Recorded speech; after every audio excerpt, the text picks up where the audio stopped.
बिस्मिल्लाहिर्रहमानिर्रहीम।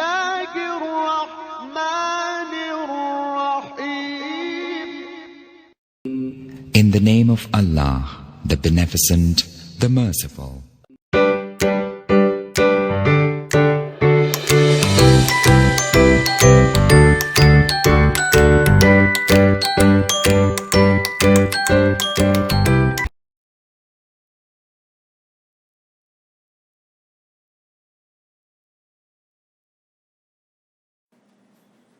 अस्सलाम वालेकुम मेरे प्यारे बच्चों, मेरे यूट्यूब चैनल पे आप सबका इस्तकबाल है।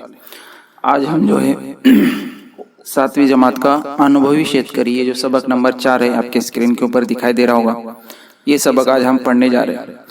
ये सबक पढ़ने से पहले आपको इस सबक का निचोड़ समझ में आना चाहिए कि ये सबक किसके बारे में है और ये सबक के अंदर मालूमात क्या है। ये सबक है एक शेतकरी के ऊपर। शेतकरी कहते हैं किसान को, और उसके 3 लड़के होते हैं और शेतकरी का नाम है रामराव। और उनके 3 जो लड़के होते हैं वो आलसी होते हैं, काम नहीं करते। लेकिन इस शेतकरी को, इस रामराव के पास 8 एकड़ खेती होती है और हरी भरी खेती होती है। ये बेचारा अब थक चुका होता है। थकने के बाद एक दिन ऐसा सोचता है कि मेरे बच्चे अब कब काम करने लगेंगे।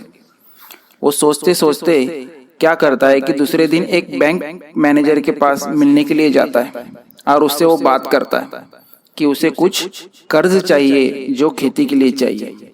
अब जब अपने बच्चों के पास आता है तो बच्चों से कहता है कि देखो बच्चों, मैंने आपके लिए बैंक में बात कर ली है और बैंक वाले ने मुझसे वादा किया है कि वो आपको कर्ज देगा, लेकिन उसने एक शर्त रखी। वो शर्त कौन सी है कि आपको उसके लिए बैंक अकाउंट खोलने के लिए 10-10 हजार रुपए पहले जमा करना होगा। तो बच्चे कहते हैं उसमें क्या बात है, हम तो 10-10 हजार जमा कर लेंगे। और वो कहता है कि उसके बदले में वो आपको 5-5 लाख रुपए कर्ज देगा। तो बच्चे खुश हो जाते हैं और वो सोचने लगते हैं कि हम 10 हजार जमा कर देंगे। लेकिन जब सोचने लगते हैं, देखते हैं तो क्या कि 10 हजार उनको कहीं भी नहीं मिलते। तो वो काम करने के लिए शहर में जाते हैं।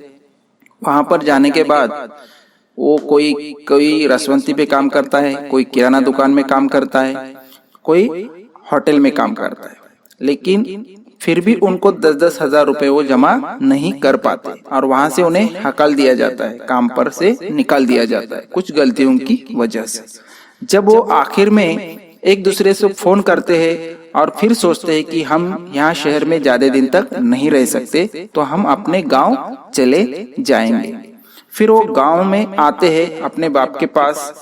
जो रामराव शेतकरी है वो आते हैं, उसके पास मिलते हैं उसको, और उनको अपनी गलती का एहसास होता है कि यार हमने जो है हमारी खुद की खेती, हरी भरी खेती रहने के बजाय, हमने उसके अंदर मेहनत करने के बजाय हमने सिर्फ बैठकर खाना सीखा, हमने काम करके खाना नहीं सीखा। हमारे वालिद को, हमारे अब्बू को हमने उस काम के अंदर मदद नहीं की। ये जब उनको गलती का एहसास होता है तो बच्चे रो पड़ते हैं। तो रामराव कहता है उनको कि बच्चों देखो, मैंने सिर्फ आपकी एक टेस्ट ली। वो टेस्ट ये थी कि मैं देखना चाहता था कि आप काम करोगे या नहीं, इसलिए मैंने आपको शहर में भेजा था वो पैसे कमाने के लिए। मेरा मकसद पैसे कमाकर आप मुझे खिलाना ये नहीं था। मेरा मकसद ये था कि आप जो है कुछ न कुछ काम करके खाए, मेहनत करके खाए। तो बच्चों देखो, ये पूरी स्टोरी इसी के ऊपर लिखी हुई है। अनुभवी शेतकरी इसका मतलब होता है, देखो आपकी स्क्रीन के ऊपर, अनुभवी कहते हैं एक्सपीरियंस पर्सन को, यानी कोई काम का आपको क्या हो, एक्सपीरियंस हो, उसे कहते हैं अनुभवी। राइट, अनुभवी शेतकरी, शेतकरी यानी क्या, किसान। पहला पैराग्राफ हम पढ़ने जा रहे हैं आपके स्क्रीन के ऊपर जो दिखाई दे रहा होगा। आयुष्यभर काबाड कष्ट करून रामरावांनी 8 एकरांची शेती स्वतःच्या मालकीची केली। आयुष्यभर यानी क्या, पूरी जिंदगीभर, काबाड कष्ट यानी क्या, खूप मेहनत करून रामरावांनी 8 एकरांची शेती स्वतःच्या मालकीची केली। इसका मतलब क्या, रामराव ने जिंदगी भर की मेहनत कर करके, काबाड कष्ट कर करके 8 एकड़ की खेती उसने क्या की, अपने मालकी की यानी कि अपने हिस्से में बना ली। एकीकडे शून्यातून विश्व निर्माण केल्याचा आनंद रामरावांच्या मनात होता। एक तरफ रामराव को ये महसूस होता था कि यार मैंने जीरो में से इतना कुछ कमा लिया अपनी मेहनत के बलबूते पर। तर दुसरीकडे आपली तिन्ही मुले नीट शिकली नाहीत आणि शेतीच्या कामाला हातभार लावत नाहीत या चिंतेने त्यांचे मन ग्रासले होते। और एक तरफ तो ये खुशी होती थी और दूसरी तरफ ऐसा भी लगता था कि यार मैंने जो कमाया है लेकिन मेरे बच्चे ये कमा रहे क्यों नहीं। मेरे तीनों भी बच्चे जो है नीट शिकली नहीं, यानी कि अच्छी पढ़ाई नहीं की, अच्छी तालीम नहीं की, और एक तरफ पढ़ाई नहीं भी की लेकिन खेत के काम में भी कुछ मेरा हाथ बटाते नहीं थे। तो इसलिए वो क्या रहता था, हमेशा चिंते में यानी फिक्रमंद रहता था। उतार वयामुळे आता कामही होत नव्हते। उतार वय यानी क्या, बुढ़ापा। अब वो बुढ़ापा आने लगा था उसे, इसलिए अब वो काम भी ज्यादा नहीं कर सक रहा था। त्यात मनाच्या या रोगाला कोणतेच औषध लागू पडत नव्हते। बिछाण्यावर पडलेल्या रामरावांच्या डोळ्यासमोर 8 एकरांचा हिरवागार पट्टा ओसाड पडल्याचे दुःस्वप्न तरळून जायचे। यानी रामराव जब बिछाने के ऊपर था तो उसे ये लग रहा था कि ये जो 8 एकड़ का पट्टा है कहीं ये मेरे हाथ से छीन न जाए। क्योंकि ये बच्चों की ऐसी हरकतों से जीव घाबरा घुबरा व्हायचा, पण तिन्ही मुलांना फिकीर नव्हती। यानी 3 भी बेटे वो बेफिकीर हो चुके थे।